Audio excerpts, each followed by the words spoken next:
ಬ್ರಾಹ್ಮಣರ ಶಾಪ, ಅರ್ಚಕರ ಶಾಪ, ಖಂಡಿತವಾಗಿ ಅವರಿಗೆ ಶಿಕ್ಷೆ ಗುರಿಯನ್ನು ನೀವು ಸೇರಿಸ್ಕೊಂಡಾಗ ಧರ್ಮ ಎಲ್ಲಿ ಉಳಿಲಿಕ್ಕೆ ಸಾಧ್ಯವಾಗುತ್ತೆ? ನನ್ನದೇ ಒಂದು ಧರ್ಮ, ನನ್ನ ಧರ್ಮಕ್ಕೆ ಅನ್ಯ ಧರ್ಮಗಳನ್ನು ಸೇರಿಸ್ಕೊಂಡ್ರೆ ಏನಾಗುತ್ತೆ? ಅವನಿಗೆ ಆ ಧರ್ಮದ ಬಗ್ಗೆ ಅವನಿಗೆ ಯಾವ ಕಲ್ಪನೆಯನ್ನು ಅವನು ಅಳಿಸ್ಲಿಕ್ಕೆ ಬರ್ತಾನೆ, ಹಾಳು ಮಾಡ್ಲಿಕ್ಕೆ ಬರ್ತಾನೆ ಹೊರತು ಧರ್ಮವನ್ನು ಉಳಿಸ್ಲಿಕ್ಕಂತೂ ಬರೋದಿಲ್ಲ. ಭಗವಂತನ ಶಾಪದಿಂದ ಬೇಕಾದ್ರೆ ನೀವು ತಪ್ಪಿಸ್ಕೊಳ್ಬೋದು, ಆದರೆ ಗುರುವಿನ ಸ್ಥಾನದಲ್ಲಿರುವಂಥ ಅರ್ಚಕರ ಶಾಪದಿಂದ ನೀವು ತಪ್ಪಿಸ್ಕೊಳ್ಳಿಕ್ಕೆ ಸಾಧ್ಯವಾಗೋದಿಲ್ಲ.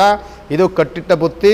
ಇದು ಆ ದಿನ ಕಾಲದಲ್ಲಿ ಮಾಡಿದಂಥ ಅಪಚಾರ ಮಾಡಿದಂತಹ ವ್ಯಕ್ತಿಗಳಿಗೆ ಖಂಡಿತವಾಗಿ ತಟ್ಟುತ್ತೆ. ಇದರಲ್ಲಿ ನನ್ನ ಶಾಪವೂ ಸಹ ಸೇರಿಕೊಳ್ಳುತ್ತೆ ಅಂತ ಈ ಸಂದರ್ಭದಲ್ಲಿ ಹೇಳ್ತೇನೆ. ಶ್ರೀ ಗುರುಭ್ಯೋ ನಮಃ. ಶ್ರೀಮತೆ ರಾಮಾನುಜಾಚಾರ್ಯಾಯ ನಮಃ. ವೀಕ್ಷಕ ಬಂಧುಗಳಲ್ಲಿ ಸವಿನಯ ಪ್ರಾರ್ಥನೆ. ನೋಡಿ,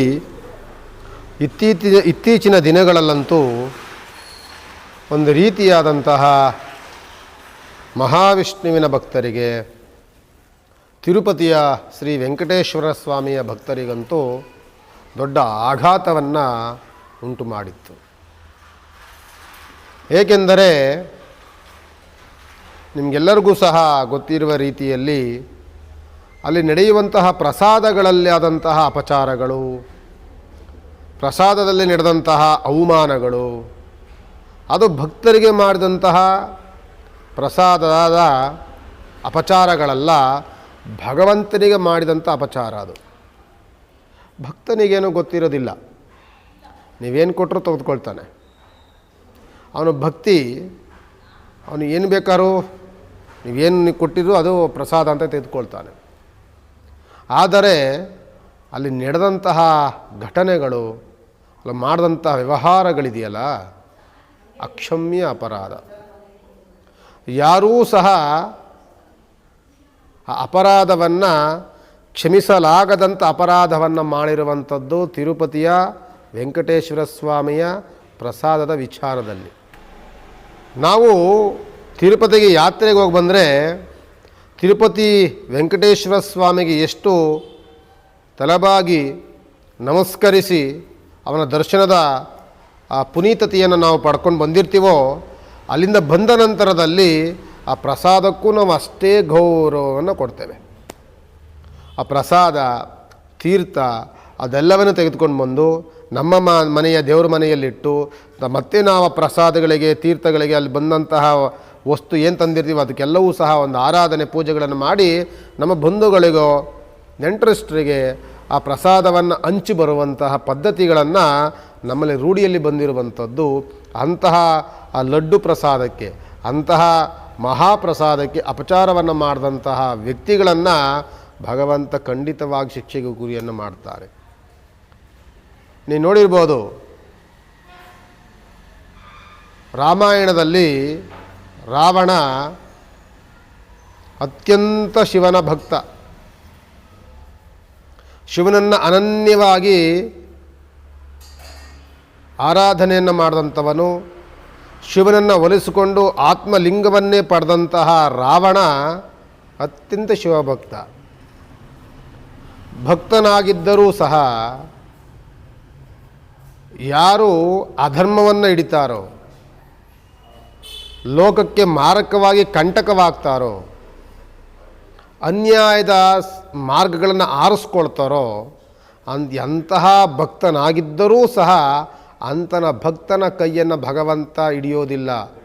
ಯಾಕೆ ಅಂದರೆ ನಿನ್ನ ಭಕ್ತಿ ಆಗಿತ್ತು, ಅದಕ್ಕೆ ನಾನು ಪ್ರಸನ್ನನಾದೆ. ಅದನ್ನು ಅಧರ್ಮ ಈಗ ನಡೀತಾ ಇದೆ, ಇದಕ್ಕೆ ನೀನು ಶಿಕ್ಷೆಯನ್ನು ಅನುಭವಿಸುವಂತ ಬಿಟ್ಬಿಡ್ತಾನೆ. ನೋಡಿ, ಕರ್ಣನಿಗಿಂತಲೂ ಸಹ ದಾನ ಮಾಡಿದಂಥವನು ಯಾರೂ ಇಲ್ಲ. ಕರ್ಣ ಏನು ಕೇಳಿದ್ರು ಎಲ್ಲರಿಗೂ ದಾನವನ್ನು ಕೊಟ್ಟ. ಕೊನೆಗೆ ತನ್ನ ಕರ್ಣಕುಂಡಲಗಳನ್ನು, ಕವಚಗಳನ್ನು ಎಲ್ಲವನ್ನೂ ದಾನ ಕೊಟ್ಟಂಥವನು ಯಾರು ಅಂತ ಅಂದರೆ ಕರ್ಣ. ಆದರೆ ಅವನೇನು ಮಾಡ್ದ ಅಂತ ಅಂದರೆ ಅಧರ್ಮದ ಆದಿಯನ್ನು ಹಿಡಿದ, ಅಧರ್ಮಕ್ಕೆ ಪ್ರಚೋದನೆಯನ್ನು ಕೊಟ್ಟ, ಅಧರ್ಮದಲ್ಲಿ ಅವನು ಸೇರಿಕೊಂಡ. ಅಧರ್ಮವನ್ನು ಮಾಡುವಂಥವರಿಗೆ, ಅನ್ಯಾಯವನ್ನು ಮಾಡುವಂಥ ಲೋಕ ಕಂಟಕವಾದಂಥವರ ಪಕ್ಷವನ್ನು ಸೇರಿಕೊಂಡು ಅಲ್ಲಿ ಅಧರ್ಮಗಳಿಗೆ ನಾವು ಅಲ್ಲಿ ಸೇರಿಕೊಂಡ್ರೂ ಅದು ಪ್ರೋತ್ಸಾಹ ಕೊಟ್ಟಂಗೆ, ಅದನ್ನು ಆನಂದಿಸಿದ್ರೆ ನಾವು ಅದಕ್ಕೆ ಪ್ರಚೋದನೆ ಮಾಡ್ದಂಗೆ ಅಲ್ಲಿ ಸೇರಿಕೊಂಡ. ಕೊನೆಗೆ ಅವನನ್ನು ಭಗವಂತ ಶ್ರೀಕೃಷ್ಣನೂ ಸಹ ರಕ್ಷಿಸೋಕ್ಕೆ ಬರಲಿಲ್ಲ. ಯಾಕೆಂದರೆ ಅಷ್ಟು ದಾನದಲ್ಲಿ ಇಡೀ ಹೆಸರನ್ನು ಪಡೆದವನು, ದಾನಶೂರ ಕರ್ಣ ಅಂತ ಹೆಸರನ್ನು ಪಡೆದಂಥವನು ಕರ್ಣ.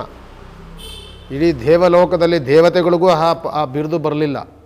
ಅಂಥ ಬಿರುದನ್ನು ಪಡೆದಂಥವನು ಕರ್ಣ, ಅವನನ್ನೂ ಶ್ರೀಕೃಷ್ಣ ಬರಲಿಲ್ಲ. ಯಾಕೆ ಅಂತ ಅಂದರೆ, ನೀನು ಅಧರ್ಮದಲ್ಲಿದ್ದಾಗ ಅಧರ್ಮದ ಶಿಕ್ಷೆ ನೀನು ಅನುಭವಿಸಬೇಕು. ಇದೇ ರೀತಿಯಲ್ಲಿ ತಿರುಪತಿಯ ಪ್ರಸಾದದಲ್ಲಿ ಯಾರು ಅಧರ್ಮಗಳನ್ನು ಮಾಡಿದರೋ, ಅಪಚಾರಗಳನ್ನು ಮಾಡಿದ್ದಾರೋ, ಅವರು ಯಾರೇ ಆಗಿರಲಿ, ಆ ರಾಜ್ಯದ ಮುಖ್ಯಮಂತ್ರಿಯಿಂದ ಹಿಡಿದು ಆ TTDಯಲ್ಲಿ ಮಾಡುವಂಥ ಒಬ್ಬ ಅಧಿಕಾರಿಯ ವರ್ಗದವರೆಗೂ ಸಹ ಅವರು ಶಿಕ್ಷೆಯನ್ನು ಅನುಭವಿಸ್ತಾರೆ. ಅದು ಭಗವಂತ ಕೊಡುವಂಥ ಶಿಕ್ಷೆ ಯಾವ ರೀತಿಯಲ್ಲಿ ಇರುತ್ತೆ ಅಂತ ಅಂದರೆ ನಮಗೆ ಗೊತ್ತಾಗೋದೇ ಇಲ್ಲ. ಯಾವಾಗ ನಮಗೆ ಅದರ ಶಿಕ್ಷೆ ಬಂತು, ಯಾವಾಗ ನನ್ನ ಶಿಕ್ಷೆ ಅನುಭವಿಸ್ತಾ ಇದ್ದೀನಿ ಎನ್ನುವಂತಹ ಗೋಚರಕ್ಕೂ ಬಾರದ ರೀತಿಯಲ್ಲಿ ಅವನು ಹೊಡಿತಾನೆ. ಪ್ರತಿಯೊಂದು ಸಹ ಈಗ ಬಿಡಿ, ಈಗೊಂದು ಸರ್ಕಾರ ಬಂದಿದೆ. ಈ ಸರ್ಕಾರದಿಂದ ನಾವು ಎಚ್ಚೆತ್ತುಕೊಂಡಿದ್ದಾರೆ. ಅಲ್ಲಿ ಉತ್ತಮವಾದಂತಹ ಪ್ರಸಾದದ ವ್ಯವಸ್ಥೆಯನ್ನು ಮಾಡ್ತಾ ಇದ್ದಾರೆ.